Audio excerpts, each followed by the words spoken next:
कुरान करीम ने तो जब लड़का या लड़की में जिना होता है तो जिनाकारी के मामले में लड़की की गलती को माना है। कुरान जब लड़का किसी लड़की के साथ जिना करता है तो कुरान लड़की की गलती ज्यादा मानता है। और इसीलिए कुरान पढ़िए, कुरान ने क्या कहा, अज़्ज़ानियतु वज़्ज़ानी फजलिदू कुल्ल वाहिदतिम मिनहुमा मिअता जल्दा। जिना करने वाली लड़की और जिना करने वाले लड़के, इन दोनों में से हर एक को 100 कोड़े मारो। अगर वो गैर शादीशुदा हैं तो, कुंवारे हैं तो कितने कोड़े मारो, 100। और अल्लाह ने यहां क्या कहा, जिना करने वाली लड़की, यानी पहले लड़की का नाम लिया, बाद में क्या कहा, अज़्ज़ानियतु वज़्ज़ानी, जिनाकार लड़की और जिनाकार लड़का। पहले लड़की फिर लड़का, क्योंकि जिना की शुरुआत लड़की की तरफ से होती है। अगर लड़की किसी लड़के को जिना के लिए दावत न दे तो कोई लड़का किसी लड़की के साथ जबरदस्ती जिना कर ही नहीं सकता है। जबरदस्ती वो होती है कि खींच के खेत में ले जाए और उसके साथ मुंह काला करे, लेकिन लड़का लड़की दोनों गोदा सिमन से भागकर किशनगंज में पकड़े जाएं तो इसका मतलब यह है कि लड़का लड़की को खींच के नहीं ले गया है, बल्कि लड़का और लड़की दोनों राजी थे। इसलिए किशनगंज, इसलिए उत्तर दिनाजपुर, इसलिए कटिहार, इसलिए दिल्ली या बंबई में पकड़े गए। लड़की इतनी दूर कोई खींच कर नहीं ले जा सकता है लड़की को, मेरे भाइयों। और जब शुरुआत लड़का और लड़की दोनों की रजामंदी से हुई है तो फिर जुर्माना सिर्फ लड़के पर लगाया जाए और उस जुर्माने का पैसा लड़की या लड़की के माँ बाप को दे दिया जाए। हराम है, हराम है, हराम है ये फैसला। और ये कमाई भी लड़की और लड़की के माँ बाप के ऊपर हराम है, जो उसने लड़के से लेकर अपनी लड़की की जिंदगी के लिए और उसकी शादी के करने के नाम पर ली है। क्योंकि जब गलती दोनों की थी तो समाज का काम यह था कि अगर सजा दे सकते थे तो दोनों को सजा दें, और नहीं दे सकते थे तो आपने लड़के से जुर्माना लेकर लड़की को क्यों दिया। चलता है तभी तो बोले, आपकी परमिशन की जरूरत थोड़ी थी। लगता है कि इसके ऊपर बीती हुई है, हमें ऐसे ही लग रहा है, इसके ऊपर बीती होगी या इसके किसी भाई या किसी के ऊपर तो बहरहाल बीती है। एक आदमी हमसे बोला, मौलाना मियाँ बीवी के हुकूक पे बोलिएगा। हमने कहा मैं समझ गया, इसका मतलब वो अपनी बीवी से बहुत परेशान है। जो आदमी हमको कहता है इस पे बोलो, इसका मतलब ये है कि वो उसमें मुलव्वज़ है, वरना उसको क्या मतलब मौलाना, जो बोलेंगे कुरान हदीस बोलेंगे। तो ये पंचायत का फैसला मेरे भाइयों गलत होता है कि लड़के वाले से पैसे लेके लड़की को दे दिया जाए, नहीं। और शुरुआत जब लड़की की तरफ से होती है, एक बात बताइए कैसे हो सकता है जिना, रेप। इस्लाम के अंदर अगर लड़के ने लड़की पर जबरदस्ती की तो लड़की पर तो सजा है ही नहीं, सिर्फ लड़के पर सजा है। और लड़की ने जबरदस्ती की, लड़के को खींचा तो लड़की को सजा है, लड़के को सजा नहीं है। लेकिन जब दोनों ने रजामंदी के साथ किया है तो दोनों को सजा है इस्लाम के अंदर। मेरे भाइयों इसको सोचिए, साहब उसने लड़की के साथ ऐसा किया तो अब लड़की कहां जाएगी, जहन्नम में जाए। मेरे बाप का क्या जा रहा है, भागी क्यों? साहब लड़की का बाप परेशान है, जिंदगी भर मुंह नहीं दिखाएगा। अबे कमीने तूने मोबाइल दिया क्यों था अपनी लड़की को? ना मोबाइल दिया होता, ना फोन पे बात होती, ना व्हाट्सएप चलता, ना भागने की नौबत आती। सारी गलती तो लड़की के बाप ने की है और सजा लड़के को मिले कि उससे पैसा लेकर लड़की के बाप को दिया जाए। मेरे भाइयों ऐसी लोगों को दय्यूस कहा है कुरान ने, भड़ुआ। तेरी लड़की भागी कैसे, तेरी लड़की गई कैसे, तेरी लड़की उस लड़के के साथ लिंक में आई कैसे, तू कर क्या रहा था, घर में क्या कर रहा था तूने अपनी लड़की का से सवाल जवाब क्यों नहीं किया, तूने अपनी लड़की की निगरानी क्यों नहीं की, उस लड़की की नौबत लड़के तक पहुंचने की कैसे आई है? क्या बाप की गलती नहीं है? अगर ऐसी जगह पर पंचायत में हमें बिठाया जाए तो लड़की को 100 कोड़े मारने के साथ साथ 20 कोड़े बाप को भी मरवाऊं। तेरी तरबियत अच्छी नहीं थी इसलिए लड़की भागी है, तू भी मुजरिम है।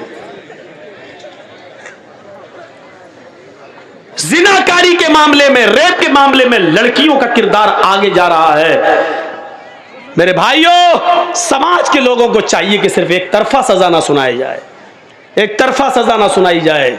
साहब लड़के का क्या गया है, लड़के की तो शादी हो जाएगी, मेरी लड़की पे तो दाग लग गया है, ये नहीं चलेगा। लड़की पे दाग लग गया है, दाग लड़की ने खुद लगवाया है। मैं मानता हूं लड़के की भी गलती है, लेकिन सजा मिलनी है तो दोनों को मिलनी चाहिए थी, लेकिन सजा आप दोनों को कहां दे रहे हैं? लड़का लड़की को लेके भागा, दोनों अपनी अपनी मर्जी से भागे, दोनों अपनी अपनी मर्जी से गए, पंचायत फैसला सुनाती है 2 लाख रुपए लड़का लड़की को देगा। बा साहब, ये कहां का इंसाफ है? ये कहां का न्याय है? ये चीज गलत है। हजरत उमर के फैसले इसी किस्म के हुआ करते थे कि वो किसी को शिकायत का मौका नहीं दिया करते थे, बल्कि अपने ऊपर, हाँ यकीन नहीं आता है तो सुनिए हजरत उमर का एक फैसला। एक उमर फारूक के मुल्क शाम के अंदर एक यहूदी बच्चा था, छोटा सा बच्चा था, 13-14 साल उसकी उम्र थी, घोड़ा दौड़ाने में बड़ा माहिर था। उसी बस्ती के अंदर आमर इब्न आस थे। हजरत आमर इब्न आस को गवर्नर बनाकर भेजा गया था। आमर इब्न आस के बेटे ने कहा कि कोई घोड़ा मुझसे आगे और तेज दौड़ा कर दिखलाए। उस बच्चे ने चैलेंज कबूल कर लिया कि मैं आपसे अच्छा घोड़ा दौड़ा लेता हूं। आमर इब्न आस के बेटे ने कहा चाओ दौड़ाओ। दोनों अपने अपने घोड़े को दौड़ाने लगे। घोड़ा बच्चे का, यहूदी बच्चे का घोड़ा आगे निकल जाता है, आमर इब्न आस के बेटे का घोड़ा पीछे रह जाता है। अब आमर इब्न आस के बेटे को गुस्सा आया, मैं गवर्नर का बेटा और ये यहूदी का बच्चा आगे निकल गया मुझे पीछे करके। जब घोड़े पे से उतरता है आमर इब्न आस का बेटा, तो उसने उस यहूदी बच्चे को एक जोरदार थप्पड़ मार दिया चेहरे पर। उस यहूदी बच्चे ने कहा आपने मुझे बिना गलती के मारा है, जब शर्त थी तुम निकलो या मैं आगे निकलूं, जब मैं आगे निकल गया तो आपने मुझे बगैर गलती के कैसे मार दिया है? मैं आपकी शिकायत आमर इब्न आस से करूंगा, इस मुल्क के शाम के गवर्नर से करूंगा बस। और सुनो इधर देखो, जब उसने ये कहा कि मैं आपकी शिकायत गवर्नर से करूंगा यहूदी बच्चे ने, तो आमर इब्न आस का बेटा क्या बोला? हाँ जा जा जा कर लेना मेरे बाप से शिकायत। आमर इब्न आस तो मेरा बाप है, जिस गवर्नर से तू शिकायत करने जा रहा है ना वो तो मेरा बाप है, मेरा कोई कुछ नहीं कर पाएगा, मैं इस शहर के गवर्नर का बेटा हूं। वो यहूदी बच्चा चुप हो गया। जब तुम गवर्नर के बेटे हो तो तुम्हारा कौन क्या कर लेगा? हाँ? लखीमपुर खीरी में किसानों के ऊपर वो लड़का गाड़ी चला देता, नहीं चलाया। क्यों? क्योंकि मंत्री का बेटा था। जब उसको इस बात का तकब्बुर है कि मैं मंत्री का बेटा हूं, मेरा कोई कुछ नहीं कर पाएगा, तभी तो उसने गाड़ी चलाई। यही ये आमर इब्न आस का बेटा खामोश हो गया। उसने कहा ठीक है। 1 महीने के बाद हजरत उमर मुल्क शाम पहुंचे। हजरत उमर देखते थे किस बस्ती में कहाँ क्या हो रहा, वहाँ के लोगों से पूछते थे कि तुम्हारे यहाँ सारे इंतजाम सही है, गवर्नर ठीक काम कर रहा है कि नहीं कर रहा। हर एक की क्लास ली जाती, जैसे यहाँ ममता दीदी आती हैं तो हर एमएलए की क्लास लेती, हाँ क्या तुम क्या सही कर रहे हो, फला कर रहे हो, तो वो दौरा करती हैं हर क्षेत्र का। ऐसे ही कोई डांटती भी है किसी को, फटकारती भी है किसी को। तो ऐसी हजरत उमर दौरा करते थे, दौरा शहरों का, और पूछते थे कि आपको जो गवर्नर दिया वो सही काम कर रहा है कि नहीं कर रहा है। जब उस बच्चे को पता चला आज हजरत उमर आ रहे हैं तो वो भी पहुंच गया। जनता दरबार लगा, लोगों ने अपनी अपनी शिकायतें की, किसी को कोई शिकायत ही नहीं मिली। हजरत उमर ने फरमाया इसका मतलब आमर इब्न आस तुम्हारे दरमियान बिल्कुल सही काम कर रहे हैं, किसी को कोई शिकायत नहीं है। सब ने कहा नहीं हमें कोई शिकायत नहीं है। पीछे एक बच्चा बैठा था, हाथ जोड़ के खड़ा हो गया, अमीरुल मोमिनीन मुझे शिकायत है। इधर आओ बेटा, इधर आओ। ये नहीं कहा कि सारे लोगों को शिकायत नहीं, तुझे शिकायत है। हमारे यहाँ यही तो होता है ना, सब खामोश, तू ही बोल रहा है, चुप हट। बेटा इधर आओ, इधर आओ। उसको चूमा, उसको बोसा दिया। उस यहूदी बच्चे के माथे पर उन्होंने पेशानी पर बोसा दिया, उसको चूमा और अपनी गोद में बिठा लिया। बेटे डरने की जरूरत नहीं है, सच बताओ तुम्हें क्या परेशानी है? कहा अमीरुल मोमिनीन मैं यहूदी हूं। कहा बेटे मजहब नहीं पूछ रहा हूं तुम्हारा क्या है, तुम सिर्फ ये बताओ कि तुम्हें परेशानी क्या है। कहा अमीरुल मोमिनीन आमर इब्न आस का जो शहर के गवर्नर, इनका बेटा मेरे साथ घोड़ा दौड़ा रहा था। कहने लगा कौन आगे निकलता कौन पीछे। हमने घोड़ा दौड़ाना शुरू कर दिया, मेरा घोड़ा आगे निकल गया। इनको गुस्सा आया इनके बेटे को, और इन्होंने आकर मेरे एक चेहरे पर एक जोरदार थप्पड़ मारा। तेरी हिम्मत कैसे पड़ी अपने घोड़े को मुझसे आगे निकालने की? अमीरुल मोमिनीन ने फरमाया बेटे जब उसने तुम्हारे गाल पे थप्पड़ मारा था तो तुमने ये शिकायत आमर इब्न आस से क्यों नहीं की, गवर्नर से क्यों नहीं की? कहा अमीरुल मोमिनीन मैं गवर्नर से शिकायत करने आ रहा था। इनका बेटा कहने लगा जा जा, गवर्नर मेरा क्या कर लेगा, वो तो मेरा बाप है, मैं तो उसी गवर्नर अमर इब्न आस का बेटा हूं, तुझे जहां जाना हो जा, मेरा कोई कुछ नहीं कर पाएगा, मेरा बाप इस शहर का गवर्नर है। हजरत उमर फारूक की आंखों में खून उतर आया। कहा बेटे अब तुम उतरो, हमारी गोद से उतरो। हजरत उमर फारूक ने एक टेढ़ी नजर अमर इब्न आस की तरफ डाली। हाय अमर, जब अल्लाह ने लोगों को आजाद पैदा किया है तो तुम कौन होते हो किसी को गुलाम बनाकर रखने वाले। अमर इब्न आस ने कहा अमीरुल मोमिनीन इसमें मेरी क्या गलती है, न मेरे बेटे ने मुझे कुछ बताया और न इस यहूदी बच्चे ने मुझे कुछ बताया। आज ये फरमान, आज ये बात मैंने सुनी है, अपने बेटे को मैं बुला रहा हूं। बुलाया, घर से बेटा आया, निकल गया। यहूदी बच्चे के सामने बात हुई और अमर इब्न आस के बेटे ने अपना जुर्म कबूल किया। जी हमने मारा। फरमाया कि अब तुम्हें भी एक थप्पड़ मारा जाएगा। कहा ठीक है मारो। कहा इस यहूदी बच्चे से नहीं। क्यों? उसने पूरी ताकत से मारा, और बच्चा बेचारा कितनी ताकत से मारेगा। फिर भी बच्चे के हाथ की ताकत और इस बड़े लड़के की ताकत में फर्क है, इसलिए मेरा जल्लाद तुम्हारे लड़के को थप्पड़ मारेगा। कहा ठीक है। जल्लाद से कहा एक थप्पड़ जोरदार अमर इब्न आस के बेटे को सबके सामने रसीद करो। उस जल्लाद ने पूरी ताकत से एक थप्पड़ बेटे अमर इब्न आस के बेटे के चेहरे पर थप्पड़ रसीद कर दिया, जोरदार थप्पड़ जड़ दिया। चलो हटो, इंसाफ हो गया। हजरत उमर फारूक ने कहा भी इंसाफ नहीं हुआ। हाय अमर इब्न आस अब तुम इधर आओ। हजरत उमर उनके करीब आए। हजरत उमर ने जल्लाद से कहा एक थप्पड़ इस गवर्नर के चेहरे पर भी मारो। लोगों ने कहा अमीरुल मोमिनीन ये क्या जुल्म हो रहा है, जिसने थप्पड़ मारा था उसको सजा मिल गई है। फरमाया नहीं, मैं जो कह रहा हूं वो करो। फिर हजरत उमर फारूक के जल्लाद ने एक थप्पड़ अमर इब्न आस के गाल पर भी रसीद कर दिया है, मार दिया जोर से। अमर इब्न आस की आंखों में आंसू आ गए, क्योंकि भरे मजमे के अंदर उनको जल्लाद ने थप्पड़ मारा है, एक इंसल्ट सी महसूस करते हैं। लेकिन हजरत उमर के हुक्म के आगे क्या कर सकते थे। हजरत उमर फारूक से पूछने लगे अमीरुल मोमिनीन ठीक है आपका फैसला सर आंखों पर, लेकिन इतना बता दीजिए कि मुझे किस जुर्म में थप्पड़ मारा गया है, मेरा कसूर क्या है। आप अगर ये गलती बता देंगे तो मैं आइंदा उस गलती की इस्लाह कर लूंगा, फिर मैं वो गलती बार बार नहीं करूंगा। फरमाया आए हमारे प्रयास, तेरी गलती ये है कि तूने अपने बेटे को सही तालीम नहीं दी, तूने अपने बेटे को सही तरबियत नहीं दी। अगर तूने अपने बेटे को सही तालीम दी होती तो तेरा बेटा ये नहीं कहता मैं गवर्नर का बेटा हूं, मेरा कोई कुछ नहीं कर पाएगा। तेरे बेटे ने जब ये कहा जा जा जहां जाना हो जा, तेरा मेरा कोई कुछ नहीं कर पाएगा, मैं इस शहर के गवर्नर का बेटा हूं। ये थप्पड़ मारने की जुर्रत तेरे बेटे को इसलिए हुई क्योंकि उसको मालूम था कि मेरा बाप गवर्नर है। अब तेरा बेटा कभी किसी को नाजायज थप्पड़ नहीं मारेगा, क्योंकि उसको मालूम हो गया कि गवर्नर हो या आम आदमी, उमर के रियासत में और उमर की खिलाफत में सब बराबर हैं, कोई ऊंचा नहीं है कोई नीचा नहीं है। अमर इब्न आस, आज के बाद तू कभी अपने बेटे को यह तरबियत नहीं देगा, और जब भी तरबियत देगा तो सही तरबियत देगा। आज के बाद तेरा बेटा कभी किसी को यह सोचकर थप्पड़ नहीं मारेगा कि मैं गवर्नर का बेटा हूं। ये इसलिए सजा तुझे भी मिलनी चाहिए थी। मेरे भाइयों, अदल था, इंसाफ था। और ऐसे ही महात्मा गांधी ने नहीं कहा था, ऐसे ही महात्मा गांधी ने नहीं कहा था कि अगर इस देश में खून खराबा बंद करना चाहते हो, इस देश में खून खराबा रोकना चाहते हो, तो हजरत उमर फारूक के आदल और उमर फारूक के इंसाफ को कायम कर दो। ऐसे ही नहीं कहा था, कुछ तो उन्होंने देखा होगा। उमर फारूक का आदल, उमर फारूक का इंसाफ, ये इंसाफ था उमर फारूक का, इंसानियत थी ये। हजरत उमर फारूक के अंदर ना अमीर ना गरीब, खुद उन्होंने अपने बेटे को सजा दी।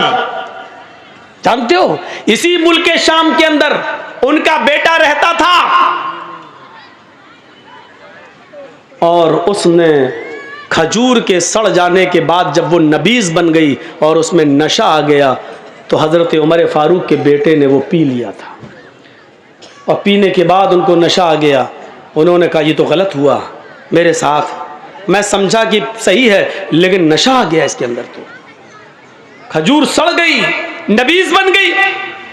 आमर इब्न आस के पास गए उमर फारूक के बेटे और कहने लगे कि मैंने नशे वाली चीज़ इस्तेमाल कर ली है, लिहाजा मुझे सज़ा दे दो। हज़रत आमर इब्न आस ने उमर फारूक के बेटे को खड़ा करके 40 कोड़े पड़वा दिए।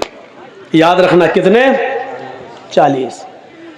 मदीने में जब उमर फारूक को पता चला कि शाम के अंदर मेरे बेटे ने नबीज पी ली और उसको नशा आ गया था, और अमर इब्न आस ने उनको 40 कोड़े मार दिए, लेकिन उनको यकीन नहीं आया। उन्होंने अपना घोड़ा भेजा और अमर इब्न आस को एक लेटर लिखा कि इस नए घोड़े के ऊपर मेरे बेटे अब्दुल्ला को बिठा कर उसको यहाँ रवाना कर दिया जाए, ये मेरा हुक्म है।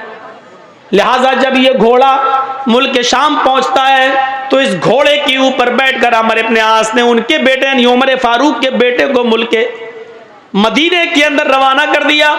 बेटे ने सोचा कि मदीने में मेरे अब्बू मुझे बुला रहे हैं मेरे घर, मैं अपनी माँ बाप से मिलूंगा। जब बेटा मदीने में उतरता है और अपने घर की तरफ जाता है तो क्या देखता है कि घर पे पहरेदार बैठे हुए और वो कह रहे हैं, अरे अमीरुल मोमिनीन के बेटे तुम्हें घर जाने की इजाजत नहीं है, पहले अपने बाप के दरबार में जाओ। बेटा अमीरुल मोमिनीन का बेटा अपने बाप के दरबार में जाता है। बाप ने कहा बेटे आओ, अच्छा हुआ जल्दी आ गए हो। फरमाया कि लोगों जल्लाद कहाँ हैं? जल्लाद बैठे हुए थे। फरमाया मेरे बेटे को यहीं सामने खड़ा कर दो, मैदान के अंदर खड़ा कर दो। फिर कहा मेरे बेटे को 40 कोड़े अब मारो, और एक जल्लाद 10 कोड़े मारेगा और हट जाएगा। फिर दूसरा जल्लाद आएगा, वो 10 कोड़े मारेगा, हट जाएगा। फिर तीसरा जल्लाद आएगा, वो 10 कोड़े मारेगा, हट जाएगा। फिर चौथा जल्लाद आएगा, फिर वो 10 कोड़े मारेगा और फिर वो भी हट जाएगा, क्योंकि जोर जोर से कोड़े पड़ेंगे तो एक जल्लाद 10 कोड़े मारने के बाद थक जाएगा, फिर वो उतनी जोर से नहीं मार पाएगा जितनी जोर से मारना चाहिए, इसलिए 10 के बाद दूसरा मारेगा ताकि कोड़ों की सख्ती में कमी ना आने पाए, उसकी शिद्दत में कमी ना आने पाए। बेटा चीखता रहा, अब्बू मुझे एक जुर्म की 2-2 बार सजा क्यों दी जा रही है? मैंने 40 कोड़े मुल्क शाम के अंदर खा तो लिए। अल्लाह के रसूल का फरमान तो यही है, अगर कोई शराब पी ले तो उसको 40 कोड़े मारे जाएं। अगर मैंने धोखे से गलती से ये जानते हुए कि इसमें नशा नहीं और पी लिया और बाद में नशा आ गया तो इस जुर्म की मुझे सजा मिल चुकी है। हजरत अमर ने कुछ नहीं कहा, बेटे पहले 40 कोड़े खाओ, उसके बाद में मैं तुम्हारी सुनूंगा। जब 40 कोड़े पूरी ताकत से पड़ चुके उसके बाद अमर हजरत उमर फारूक का बेटा बैठ गया, इसलिए कि अब उसके जिस्म में इतनी ताकत न रही कि वो अपने पैरों के बल उठकर अपने घर जा सके। हजरत उमर ने उसको घर पहुंचाने का इंतजाम किया, ठेला वेला मंगवाया, उस जमाने की जो गाड़ियां चलती थी उस गाड़ी को बुलवाया और उस पर बिठाया।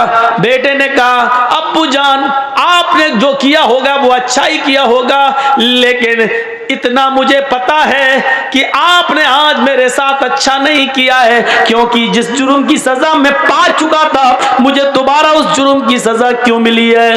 हजरत उमर ने कहा नहीं आए मेरे बेटे, मैंने इसलिए तुझे ये 40 कोड़े मारे हैं कि जब मैंने सुना कि तूने नशा जाने के बाद नबीज पी ली, फिर मैंने ये सुना कि अमर इब्न आस ने तुझे 40 कोड़े पड़वाए, 40 कोड़े लगवाए, तो मैं समझ गया अमर इब्न आस ने तुम्हारी पीठ पर जो कोड़े बरसाए वो सजा तो तुम्हें दी गई लोगों को दिखाने के लिए, लेकिन मैं जानता था शायद अमर इब्न आस ने तुम्हारे साथ रियायत बरती हो, जितनी जोर से कोड़े मारना चाहिए उतनी जोर से कोड़े तुम्हारी पीठ पर न बरसवाए हो, इसलिए कि तुम उमर के बेटे हो, इसलिए कि तुम अमीरुल मोमिनीन के लख्ते जिगर हो, इसलिए कि तुम हजरत उमर फारूक के साहिबजादे हो। ये सोचकर शायद अमर इब्न आस ने जल्लाद से कह दिया हो कि बेटे की आहिस्ता आहिस्ता मारो, इतना ना मारो कि खून टपकने लगे।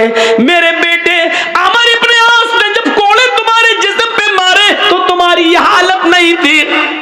ये हालत नहीं थी, तुम चल रहे थे, फिर रहे थे, दौड़ रहे थे, लेकिन आज 40 कोड़े खाने के बाद तुम अपने घर जाने के लायक नहीं रहे, इसलिए आज तुम्हें सही सजा मिली है। इससे पहले तुम्हें तुम्हारे जुर्म की पूरी पूरी सजा नहीं दी गई थी। मैंने समझ गया कि अमर इब्न आस ने तुम्हारे साथ रियायत बरती है, तुम्हारे साथ कंसेशन बरता है। तुम्हें जितनी जोर से कोड़े मारना चाहिए था उतनी जोर से कोड़े तुम्हारे पीठ पर नहीं पड़े हैं, आज पड़े हैं। मैं अल्लाह के सामने जवाब दे सकता हूं कि अल्लाह, मैंने अपने बेटे के साथ इंसाफ किया है। जिसने अपने बेटे के साथ ये अदल किया हो, अपने बेटे के साथ ये इंसाफ किया हो, मेरे भाइयों जरा गौर करो कि दूसरों के साथ उसका इंसाफ कितना जबरदस्त होगा, उसका इंसाफ कितना बड़ा होगा जो अपने बेटे के साथ ये इंसाफ कर रहा है। हजरत उमर तो अपने बेटे को दोबारा सजा दे रहे हैं। आज हमारी पंचायतें एक तरफ से पैसा लेके, एक मुजरिम से पैसा लेके दूसरे मुजरिम को दे देती हैं और दिला देती हैं पंचों का फैसला सर आंखों पर। इनसे गलती नहीं हो सकती है बेचारे, ये बहुत अच्छा फैसला करते हैं। मेरे भाइयों, अपने फैसलों पर नजर सानी करो, दौड़ाओ। आप कहीं बेइंसाफी तो नहीं कर रहे हो, क्योंकि कयामत के दिन हमें और आपको सबको इंसाफ करना है, सबको जवाब देना होगा। आदल, इंसानियत की ये मिसालें किसी दूसरे मजहब के अंदर नहीं मिल सकती। हम देखें, नजरें डालें, हजरत उमर फारूक रजी अल्लाह ताला अन्हु की जिंदगी के एक वाक़े पर और आ जाइए। रात के अंदर अंधेरे में गश्त करते हैं। रात के अंधेरे में कौन गश्त कर रहा है? आजकल ये मामला तो किसी के अंदर नहीं पाया जाता है। रात की तारीकी में अचानक जाओ और देखे कौन भूखा है, कौन खाया है, कौन सो रहा, ये कौन देख रहा है आजकल? न हम न आप। हजरत उमर रात के अंधेरे में निकलते हैं और काफी दूर पहुंच जाते हैं। जब काफी दूर पहुंच गए तो क्या देखते हैं कि झोपड़ी के बाहर एक आदमी रो रहा है। मुसलमान नहीं है, और सुनो, मुसलमान नहीं है, रो रहा है। हजरत उमर उसके पास बैठ गए और उसको मालूम नहीं कि ये उमर है। ये भैया जिसको जाना हो जाओ यार, यहां बात क्यों कर रहे हो? देखो, जाओ जाओ, बोलो नहीं। अब तो मैं मालूम है ना कि 1:45 बज जाए और इतने बजे तक लोग बैठे रहे, ये तो बड़ी हिम्मत की बात है। सर्दियों के दिन है, टाइम 10 से लेट नहीं मिलना चाहिए। अब 10 से 12 तक बस जलसा खत्म हो जाना चाहिए, लेकिन अब क्या करें, आपकी भी मजबूरी है, हमारे साथ भी ऐसे ही होता है। तो सुनिए मेरे भाइयों, हजरत उमर उसके पास बैठ गए। उसको ये नहीं मालूम कि ये उमर है, और उमर रजी अल्लाह ताला अन्हु को ये नहीं मालूम कि ये कौन है, लेकिन इतना जानते हैं कि ये मुसलमान नहीं है, कोई यहूदी है, ईसाई है, मजूसी है, कुछ है। उसके पास बैठ गए और कहने लगे, क्या हुआ भाई, तुम्हें क्यों रो रहे हो इतनी रात में? और सुनो, बड़ा ज़बरदस्त वाक़या है, और हमारे पंचायत करने वाले लोग भी सुने। हज़रत उमर का फैसला देखिए कैसा था, सुनिए।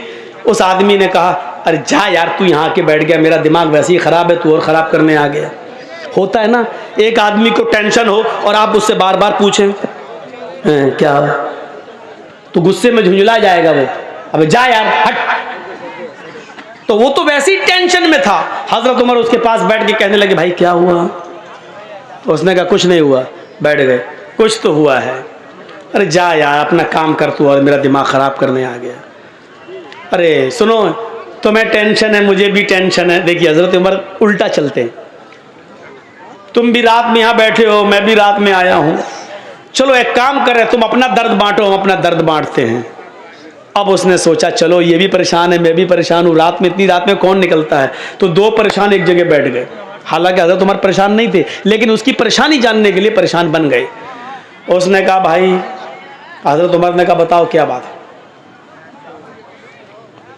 उसने कहा, मेरे भाई, जब तुमने मुझे भाई कह दिया तो सुनो, इस झोंपड़ी में मेरी बीवी रहती है, हम दोनों बहुत खुशी खुशी रहते हैं। मेरी बीवी मुझसे बेइंतहा प्यार करती है, लेकिन हम गरीब इंसान हैं। इसी गांव से थोड़ी दूरी पर एक दूसरा गांव है, उस गांव से एक आदमी आता है, ताकतवर है,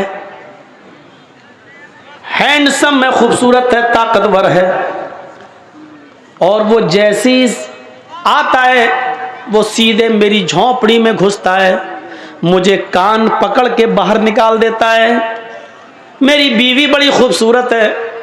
उसके बाद वो मुझे बाहर बिठा देता है और मेरी बीवी के साथ ज़बरदस्ती ज़िना करता है।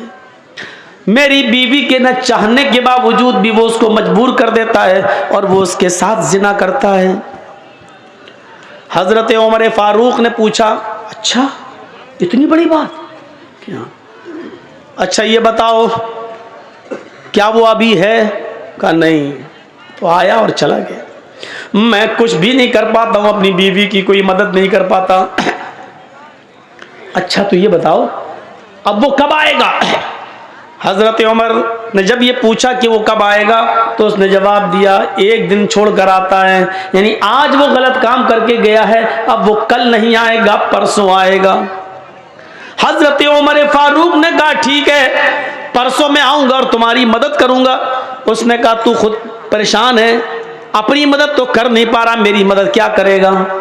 अरे जा यार, तू तो कह रहा था मैं परेशान हूँ। कहा मैं परेशान हूँ, मैं भी परेशान हूँ। परेशान ना होता तो मैं रात में क्यों निकलता, लेकिन मेरी परेशानी इतनी बड़ी है कि आए मेरे भाई, हज़रत उमर कहते हैं, आए मेरे भाई, जब तू खुद परेशान है तो मेरी परेशानी को तू कैसे दूर करेगा? लेकिन मैं तेरी परसों मदद करूंगा। उसने कहा अच्छा जाओ ठीक है कर लेना। वो सोचने लगा ऐसी तसल्ली देने वाले सभी आते हैं, ये भी तसल्ली दे रहा है। हज़रत उमर ने जाते जाते उससे कह दिया, हाँ सुनो परसों में आऊंगा, अपनी बीवी से कह देना खाना बनाकर तैयार रखे। कहने लगा अरे जा यार, खाने से इसका क्या ताल्लुक है? तू मदद करने आएगा कि खाना खाने आएगा? हज़रत उमर ने कहा देखो मैं जो कह रहा हूं वो करना, खाना बना कर तैयार रखे। और दूसरी बात, जब वो आदमी तेरे घर में घुसे तो अपनी बीवी से ये कह देना कि आज सब कुछ रजामंदी जाहिर कर दे, यानी उसके सामने आज वो जिद न करे, बल्कि ये कहे कि ठीक है तुम तो हमसे रोज मिलने आते ही हो, अब हमारे और तुम्हारे दरमियान तो कोई चीज रह नहीं गई है, अब तुम्हें जब आना ही है तो हम दिल खोल कर तुमसे मिलना चाहते हैं, लेकिन अंधेरे में मिलेंगे, उजाले में नहीं, इसलिए चिराग बुझा दो। अच्छा नहीं लगता तुम्हारी बीवी ये बोले उससे कि मुझे अच्छा नहीं लगता जब तुम मुझसे हम बिस्तरी करते हो, जिना करते हो, तो मुझे अपने पति के अलावा दूसरे का चेहरा दिखता है तो फिर मैं सपोर्ट नहीं कर पाती हूँ, अंधेरा रहेगा तो मैं तुम्हें सपोर्ट करूंगी। और ये कहकर वो चिराग बुझा दे, बकिया काम मैं संभाल लूंगा।